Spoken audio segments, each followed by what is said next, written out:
Good morning, dear students. Welcome once again to the online video lectures.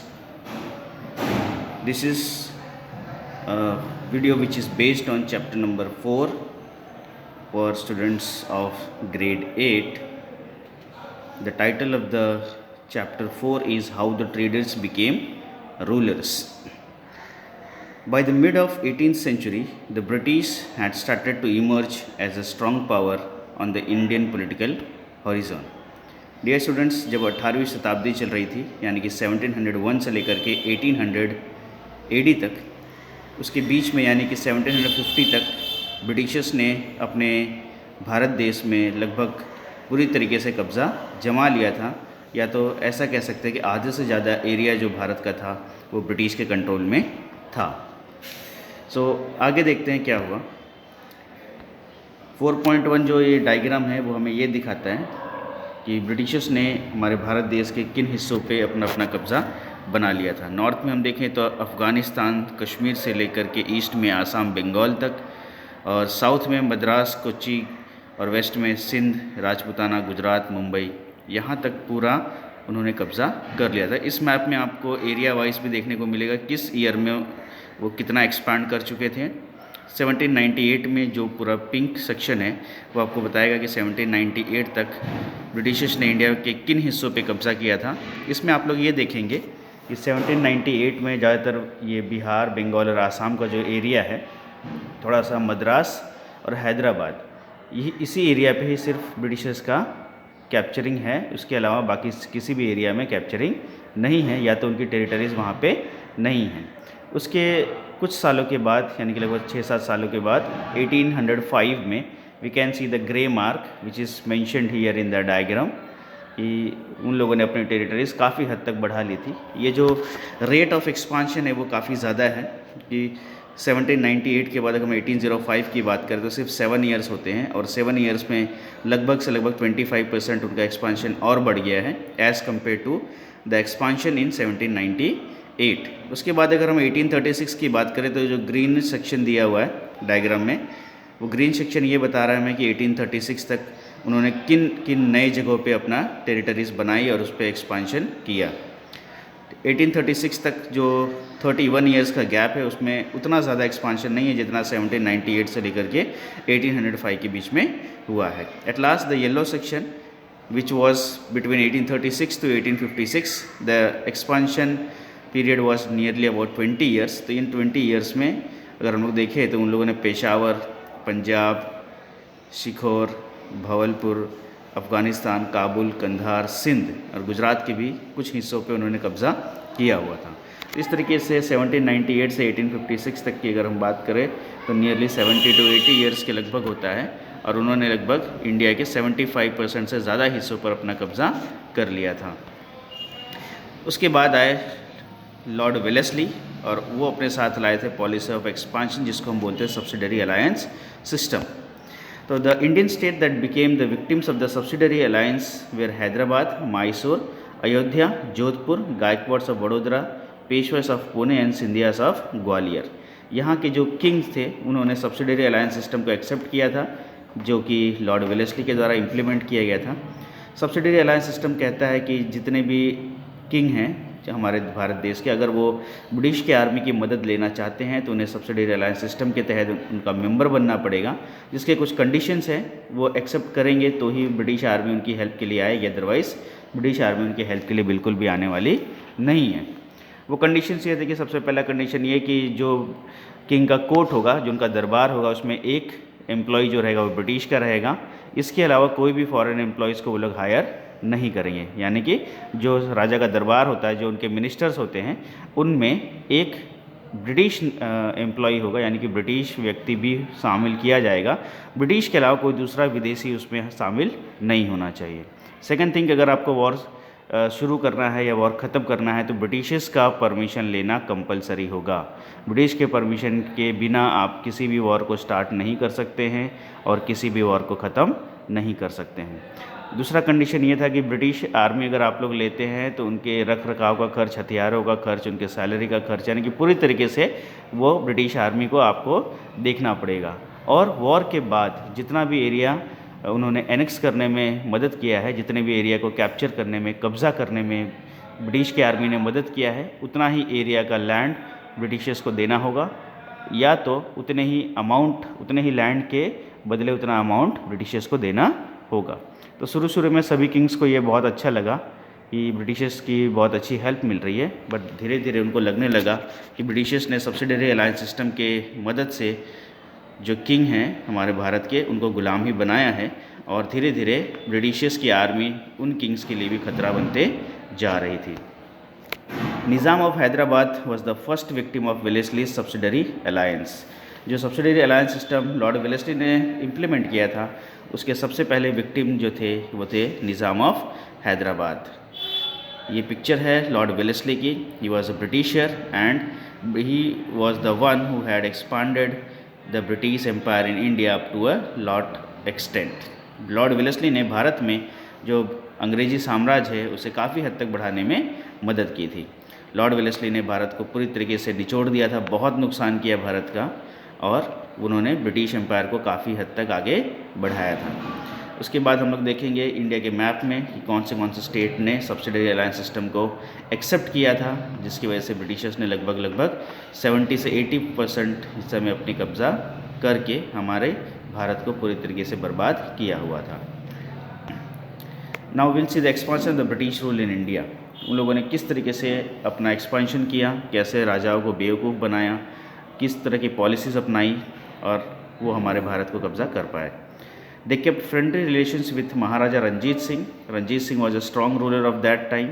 He had set up a strong army with the help of European officers for the protection of his state. तो महाराजा रंजीत सिंह जो थे वो north के king थे। उन्होंने अपने area को पूरी तरीके से स्ट्रॉन्ग कर रखा था, यूरोपियन ऑफिसर्स की मदद से उनकी प्रोटेक्शन ले रखी थी, और अपनी खुद की आर्मी भी ले रखी थी, और अपने आप को पूरी तरीके से उन्होंने सुरक्षित कर रखा था। तो उन्हें ब्रिटिशर्स की आर्मी की कोई ज़रूरत नहीं थी। परंतु ब्रिटिशर्स ने उनके साथ दोस्ती करके वे उनके दरबार में बैठने लगे, उनके साथ मीटिंग्स करने लगे, उनके जो डूज़ एंड डोंट्स थे, एडवांटेजेस और डिसएडवांटेजेस थे, उनके बारे में जाना, और उसके बाद धीरे धीरे करके अपनी दोस्ती का फ़ायदा उठा करके महाराजा रंजीत सिंह को भी कंपेल कर दिया कि ब्रिटिशर्स की हेल्प लें। उसके बाद आते हैं Lord Dalhousie. He came up with the policy of annexation. The aim of Lord Wellesley's policy of expansion was to enslave the native kingdoms without using much of the British resources. तो जो Lord Wellesley ने subsidiary alliance system implement किया था, उसका main मकसद ये था कि ब्रिटिशर्स का बिना कोई खर्च किए जो ब्रिटिशर्स हैं वो धीरे धीरे हमारे पड़ोसी जो राज्य हैं उनके राजाओं को अपना गुलाम बना ले, जिसमें ब्रिटिशर्स के रिसोर्सेस का कोई भी खर्च नहीं होगा। परंतु जो लॉर्ड डलहौजी थे, उनकी जो पॉलिसी ऑफ एक्सपांशन थी वो थोड़ा सा अलग थी। वो चाहते थे कि उनको ब्रिटिश डेवलप करें, परंतु एक अलग तरीके से। So Satara, Jhansi, Nagpur etcetera became the policy victims of the policy of annexation. तो लॉर्ड डलहौजी की जो पॉलिसी थी एनेक्सेशन की, उसमें सतारा, झांसी, नागपुर ये राज्य हैं, और भी कई राज्य हैं जो इनके तहत उनके विक्टिम बने थे। लॉर्ड डलहौजी हैं, he was the Britishers who is known as a fortune of for India. एक ऐसे ब्रिटिशर है जिनको अगर हम थैंक यू बोलना चाहें तो थैंक यू भी बोल सकते हैं, क्योंकि कई सारे ऐसे सर्विसेज भी इन्होंने स्टार्ट की थी इंडिया में जो हमारे इंडिया के लिए एक वरदान साबित हुई थी। सबसे पहले है रेलवे सर्विसेज। रेलवे सर्विसेज 1853 में स्टार्ट हुई थी। द फर्स्ट रेलवे लाइन वो started between Mumbai and Thane in 1853 CE में। उस समय पहली बार हमारे भारत में ट्रेन चली थी, जो कि ब्रिटिशर्स ने अपने फ़ायदे के लिए शुरू किया था। इसके साथ साथ पोस्टल सर्विसेज और वायरलेस कम्युनिकेशन सर्विसेज भी चालू की थी। साथ में स्टीमर सर्विसेज भी चालू की थी, जो कि इंडिया से इंग्लैंड जाने में ब्रिटिशर्स की हेल्प करती थी। इस तरीके से ब्रिटिशर्स ने अपने फ़ायदे के लिए कुछ चीज़ें हमें ऐसे दे करके गए जिसका फ़ायदा हम आज भी उठा रहे हैं। इसमें से एक था इंग्लिश एजुकेशन। बहुत सारे ऐसे उन्होंने लॉ भी बनाए, जैसे कि he pass laws to ban child marriage and advocated widow remarriage. English education spread in India during this time. तो उन्होंने कई सारे कानून बनाए जिससे हमारे भारत में जो बाल विवाह होते थे और जो विधवा का जो फिर से शादी करने का जो प्रस्ताव था उसे पारित किया गया था। अब हमारे भारत देश में जितने भी बच्चों की शादी जो होती छोटी उम्र में कर दी जाती थी उसे पूरी तरीके से बंद कर दिया गया है। ये भी लॉर्ड डलहौजी और हमारे कुछ इंडियन रिफॉर्मर्स की मदद से हो पाया था। जो विधवा हो जाती थी, जिनके हस्बैंड की वॉर में या किसी भी सिचुएशन में डेथ हो जाती थी, उन्हें दोबारा शादी करने का अधिकार पहले के नहीं था, जिसे लॉर्ड डलहौजी के समय में ही बंद कराया गया। अब ऐसा है कि जो भी विडो है उनको फिर से शादी करने का अधिकार मिल चुका है। And most important, English education जो था वो इंडिया में लॉर्ड डलहौजी की मदद से ही आया था। उन्होंने इम्प्लीमेंट किया था कि जितने भी इंडियंस हैं अगर वो इंग्लिश सीखना चाहते हैं तो ब्रिटिश सरकार उन्हें सिखाएगी और बदले में उनको जॉब भी देगी। तो इसमें ब्रिटिशर्स का फ़ायदा ये था कि इंडियंस को ट्रेन करके उनसे अपना काम करवा सके। पर धीरे धीरे जब इंडियंस को इंग्लिश का एजुकेशन का पता चला तो वो लोगों ने बहुत सारी जानकारियाँ जो ब्रिटिशर्स के पास तक सीमित थी उसे भी जान लिया और अपने फ़ायदे और नुकसान के बारे में बातें करने लगे। The first 3 universities in India were established during the time of Lord Dalhousie in Mumbai, Chennai and Kolkata. It was in 1857 CE। तो भारत में सबसे पहली 3 यूनिवर्सिटीज़ की अगर हम बात करें तो सबसे पहली यूनिवर्सिटीज़ बनाई गई थी बॉम्बे में, मद्रास में और कलकत्ता में, जिसका नया नाम है मुंबई, चेन्नई एंड कोलकाता, जो कि 1857 CE में हुआ था। इस तरीके से ब्रिटिशर्स ने पूरे भारत पे अपना सुप्रीमेसी इस्टेब्लिश कर लिया था। The British establish the rule almost all over India in a very short time period with the policy of subsidiary alliance system which was implemented by Lord Wellesley and policy of annexation which was implemented by Lord Dalhousie। अब सवाल ये उठता है कि how did this happen, subsidiary alliance system ने कैसे काम किया और पॉलिसी ऑफ एनेक्सेशन ने कैसे काम किया। आप लोगों को कमेंट बॉक्स में इसका आंसर देना है।